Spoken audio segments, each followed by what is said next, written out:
याज्ञिक क्रियाओं का मनुष्य के जीवन के साथ क्या संबंध है या उनका प्रभाव क्या पड़ता है।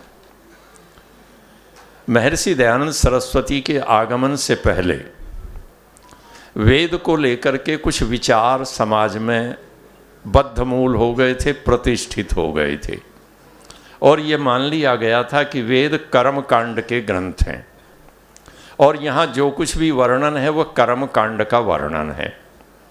कर्म कांड का तात्पर्य कुछ रिचुअल्स हैं, कुछ रीति रिवाज हैं, कुछ उपासना के संदर्भ में चर्चाएं हैं, यहाँ तक वेद को सीमित कर लिया गया था।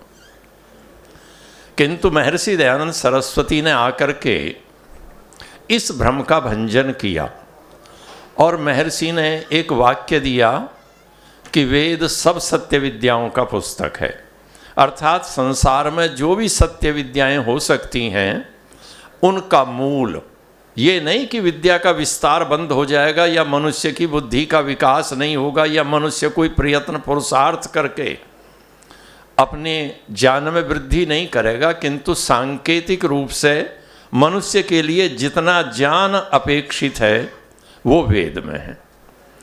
और वेद में क्योंकि एक यज्ञ शब्द का भी प्रयोग हुआ है, अब यज्ञ शब्द से हम सब परिचित हैं और उससे हम ये जानते हैं कि कहीं पर भी भूमि का लेपन करके किसी धातु का बना हुआ पात्र विशेष ले करके कुछ वृक्ष की समिधाएं हम कहते हैं लकड़ियां ले करके और अग्नि प्रज्वलित करके कुछ आहुति दे देना, द्रव्य का त्याग कर देना, यह यज्ञ है।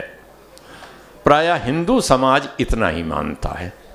इसके अतिरिक्त जितने सामी दर्शन के मानने वाले हैं वो भी यही मानते हैं। मैं एक उदाहरण दे करके अपनी बात को पुष्ट करूं। 1879 ईस्वी में महर्षि दयानंद जी महाराज बरेली में थे और पादरी स्कॉट के साथ महर्षि दयानंद का शास्त्रार्थ हुआ।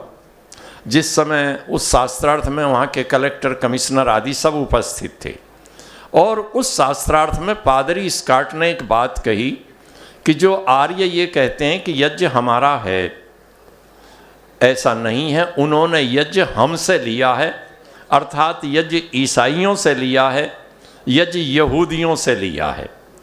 तो मेरा अभिप्राय केवल इतना है कि यज्ञ की परंपरा को वो सब स्वीकार करते हैं, किंतु जो याज्ञिक क्रियाएं हैं, जो यज्ञ की प्रक्रिया है, उसका विधि विधान है, उस विधि विधान के संदर्भ में महर्षि दयानंद ने हमें एक दृष्टि दी और वह दृष्टि ये है कि देखिए वेद जो कुछ भी वर्णन कर रहा है उसको समझने के लिए हमें कुछ चीज़ें समझनी है।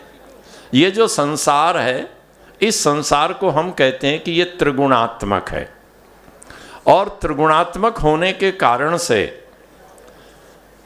उसमें सत्व भी है, रजस भी है, तमस भी है और उसका विस्तार जो ये जगत है जिसे हम कहते हैं कि ये पांच भौतिक संसार है।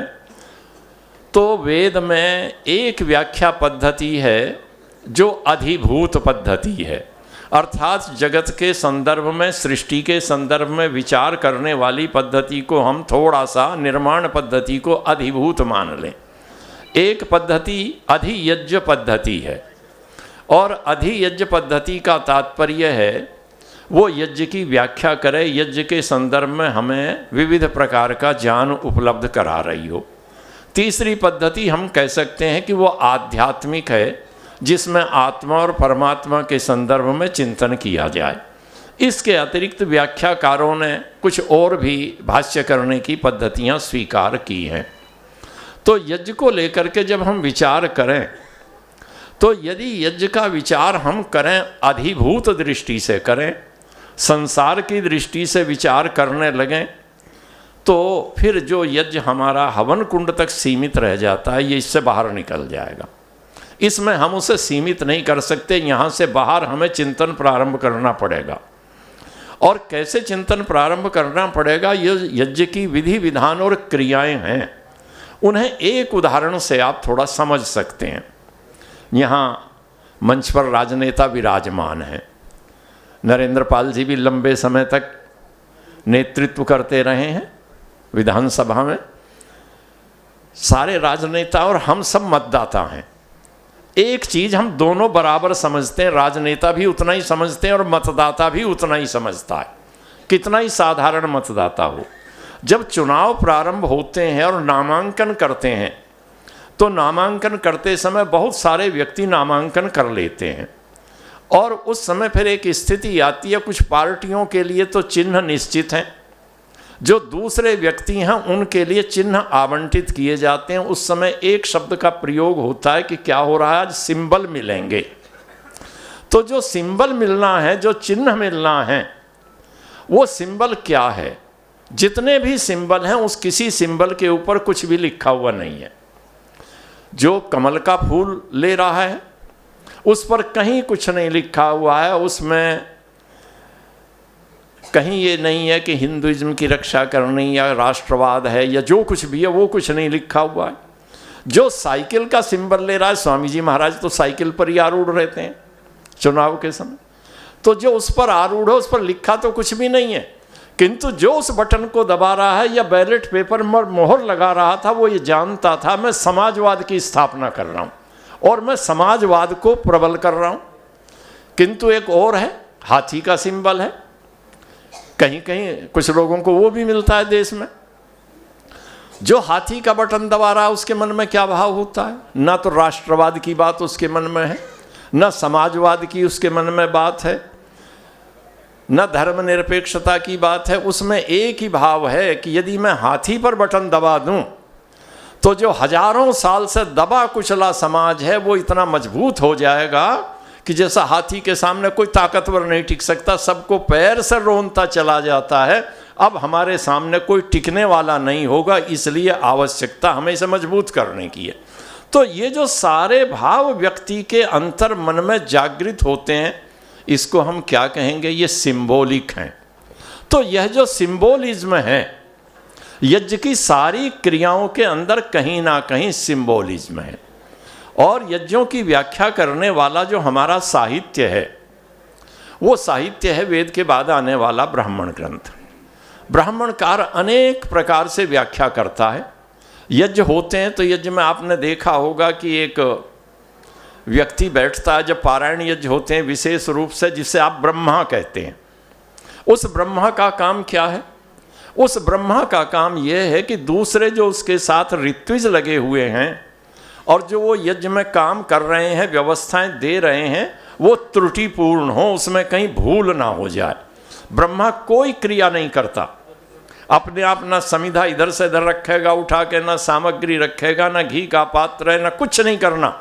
बस उसका काम है जो उसके साथ ऋत्विज बैठे हुए हैं, वो ऋत्विज और जो यजमान बैठे हुए हैं, शास्त्रीय दृष्टि से जो स्रोत याग होते हैं उसमें यजमान केवल ऋत्विज होते हैं। जो द्रव्य का व्यय करता है वो यजमान नहीं होता, ध्यान रखिए। 50 लाख रुपए व्यय करने वाला भी यजमान नहीं होता, यजमान वो पंडित ही होते हैं जो ऋत्विज का काम कर रहे होते हैं।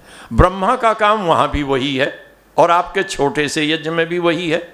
उसका काम है केवल बैठ करके देखते रहना, ये बता देना अब ये करना, और कहीं भूल हो रही है तो भूल का सुधार करा लेना। अब अपने जीवन पर डालकर देखिएगा कि हमारे जीवन में जो हमारे पास संसाधन हैं उन संसाधनों का यज्ञ में उपयोग क्या है?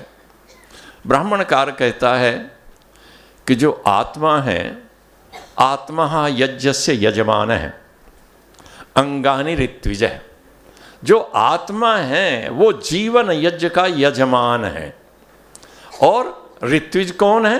कहते हैं कि अंगानि ऋत्विज है, जितने अंग हैं वो ऋत्विज है। अब जो ऋत्विज काम कर रहे हैं वो उन्हीं ऋत्विजों में ब्रह्मा भी ऋत्विज कहलाता है। तो हमारे इस जितनी इंद्रियां हैं, अंग प्रत्यंग हैं, इनके मध्य में ब्रह्मत्व कौन कर सकता है? ये आंख ब्रह्मत्व नहीं कर सकती। ये देख सकती है और देख करके ये संदेश बता देगी कि ये उचित हो रहा है और ये अनुचित हो रहा है। ये जो कुछ चल रही है क्रिया वो अंदर भेज देगी और उसे भेजने के बाद कुछ नहीं कर सकती। काम कौन कर सकता है? मन कर सकता है। संकल्प और विकल्प करना ताकि निर्णय तक पहुंच सकें हम, ये काम मन करता है। इसलिए शास्त्रकार कहता है मनो ब्रह्मा, उस यज्ञ का जो अध्यात्म यज्ञ होगा उसका ब्रह्मा मन होगा। एक यज्ञ में क्रिया होती है। जब आप यज्ञ कर रहे होते हैं तो यज्ञ के 3 भाग आप बांट लीजिएगा शास्त्रीय दृष्टि से। एक भाग है जहाँ तक आप समिधाधान कर चुके होते हैं, और समिधाधान करने का तात्पर्य है कि जहाँ आपने 3 समिधाएं रखी, उसके बाद 5 आहुतियाँ दी अयंत इदमात्मा से, और उसके बाद जल सिंचन किया।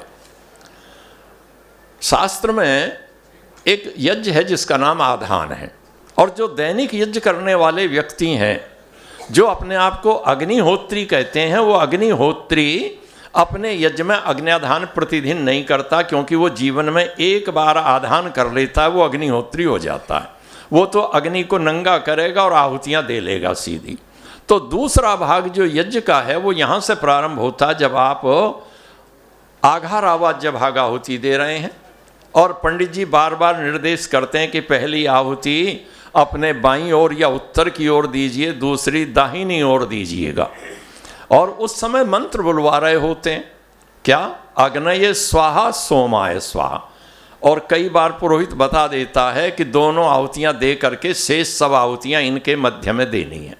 अब ये छोटी सी क्रिया है, और ये छोटी सी क्रिया मेरे और आपके जीवन के लिए कितनी महत्वपूर्ण है।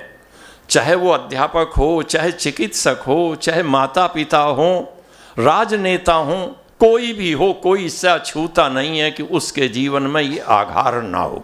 और यदि इसका कोई अतिक्रमण करेगा, इसको लांघ जाएगा, तो वो कहीं ना कहीं जो अतिक्रमण करने के परिणाम होते हैं, सड़क पर चलते हुए आप देखते हैं अतिक्रमण करते हैं, परिणाम भोगते हैं।